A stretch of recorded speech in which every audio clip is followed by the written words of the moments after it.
Hello, my lovely friends over here. Namaste. It's me Priya. Welcome back to my channel Morsi Beauty. Friends, आज म तपाईहरुलाई एकदमै tasty, crispy, सल्टेड बिस्किटको recipe share गर्छु है त जीरा बिस्किटको। सबैभन्दा पहिला मैले बटर लिए, बटरलाई मजाले बीट गरे। यसलाई चाहिँ बलुन बिस्कुट हुन्छ नि, बलुन बिस्कुट हो नि, हातले बिस्छ। यो एकदमै विस गर्नुपर्छ नि, चाहिँ फ्लफी भइन्छ असाउन एकदम। यो कलर हेर्नुस् त पेल भएको छ, एकदमै बिट हुनुपर्छ नि त। त्यसैले बिट्नु चाहिँ बेस्ट। अनि मैले सुगर पाउडर सुगर यसरी अलिअलि हालेँ, बिट गरेँ।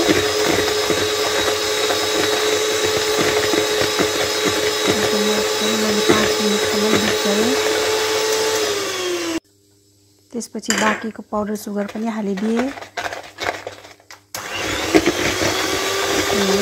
कलर चेन्ज भयो, मजाले भयो कलर। यस्तो हुनुपर्छ कन्सिस्टेन्सी चाहिँ।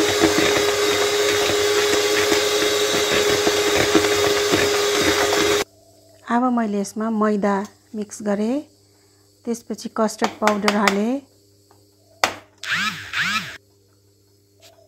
अनि मैले यो जीरा बिस्किट हुनाले गर्दाखेरि रोस्टेड जीरा भुटेर पिसेको हो। अनि मैले जीरा एसेन्स हालेँ। अप्सनल छ, नहाल्दा पनि हुन्छ, तर एसेन्स हालेको चाहिँ राम्रो। अनि मैले अलिकति सल्टेड बिस्किट हुनाले गर्दाखेरि सल्ट पनि हालेँ, नुन हालेँ।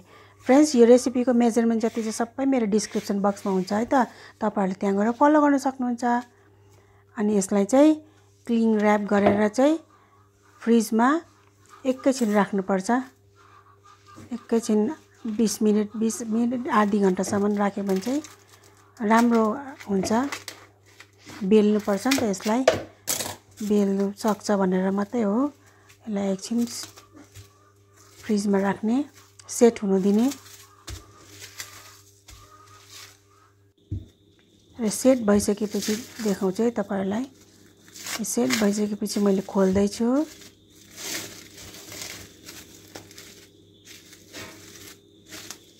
यता हेर्नुस्, कस्तो मजाको भयो, सेट भइसकेको। अब यसलाई कस्तो मजाले सेट भएको छ है। यसलाई मजाले त्यसको माथिबाट चाहिँ भिडियो मिस भएछ कि पार्चमेन्ट पेपर लगाएर चाहिँ बेल्ने। ल, यो चाहिँ पार्चमेन्ट पेपर लगाएर बेल्नुपर्छ, नभए बेलिँदैन नि। त्यसपछि यो सेपमा मैले स्केलले यसरी सेप दिएर काटेँ।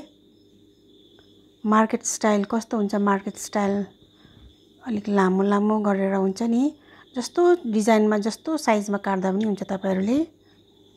अनि यसले यो काँटा चम्चाले चाहिँ यसरी डिजाइन दिए।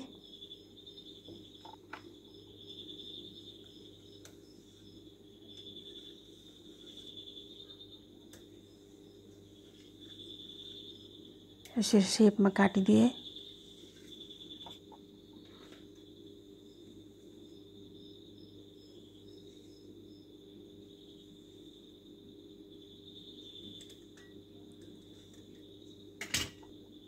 त्यसपछि यो जीरा माथिबाट फेरि रोस्ट गरेको जीरा, रोस्टेड जीरा माथिबाट फेरि मैले गार्निस गरिदिएँ। माथिबाट हल्काले फेरि बेलिदिने, हल्काले एकदम हल्काले बेलिदिने।